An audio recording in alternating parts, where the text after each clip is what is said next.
검경 수사권 조정법이 마침내 국회를 통과함으로써 66년을 이어오던 검찰과 경찰의 관계에 혁명적인 변화가 올 것으로 보입니다. 기대 반, 우려 반의 시각이 있는 것 같은데 지금부터 자세히 따져봐 드리겠습니다. 자, 강동원 기자. 예. 가장 중요한 변화는 경찰이 자체적으로 수사 종결권을 갖게 됐다는 거죠. 예. 이게 어떤 의미가 있습니까? 그러니까 그동안은 경찰이 어떤 사건을 수사하고 나면 무조건 검찰에 송치를 해야 했습니다. 그런데 이제는 수사를 해봤더니 혐의가 없다고 결론이 나면 경찰 스스로 그 사건에 대한 수사를 끝낼 수가 있는 겁니다.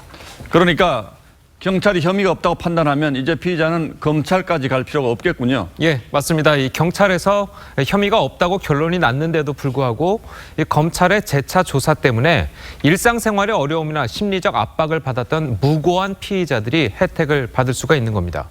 자, 실제로 우리나라는 최근 5년 동안 이 연간 고소고발 사건의 80%인 약 50만 명의 피의자가 이 경찰에서 혐의 없음으로 불기소 의견 처분을 받았던 점을 미뤄볼 때 이 무고한 피의자들이 이 불안정한 신분을 빨리 벗게 될 수 있는 겁니다. 예. 들어보시죠.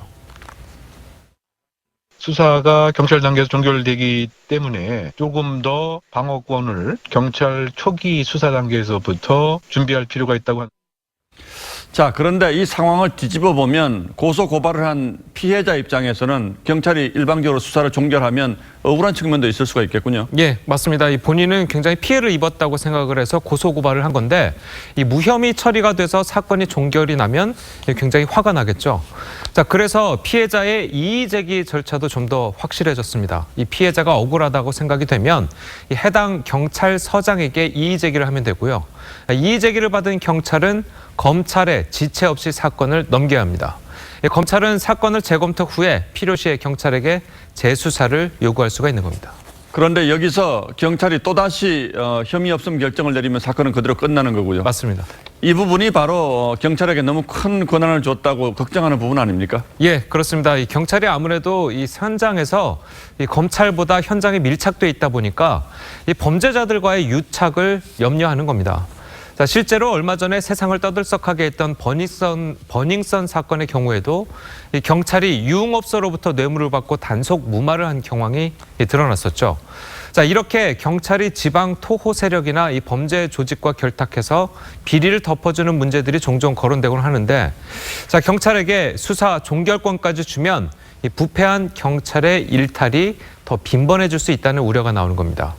자, 특히 드루킹 여론조작 사건 같은 경우에 이 경찰이 중요한 증거를 놓치거나 이 조사 과정에서 안일한 태도가 논란이 되면서 이 앞으로는 권력 핵심부 수사는 사실상 불가능한 거 아니냐, 뭐 이런 지적도 나오고 있습니다. 들어보시죠.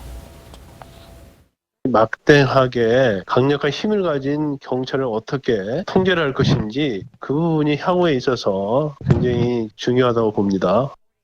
검찰 힘빼기라는 명분에 치중하다 보니까 상대적으로 경찰 개혁은 소홀히 다뤘다는 비판도 분명히 있습니다. 예. 국민 입장에서는 경찰의 힘이 또 너무 커지는 것도 바람직한 일은 아니겠죠? 맞습니다. 예, 강동원 기자 잘 들었습니다.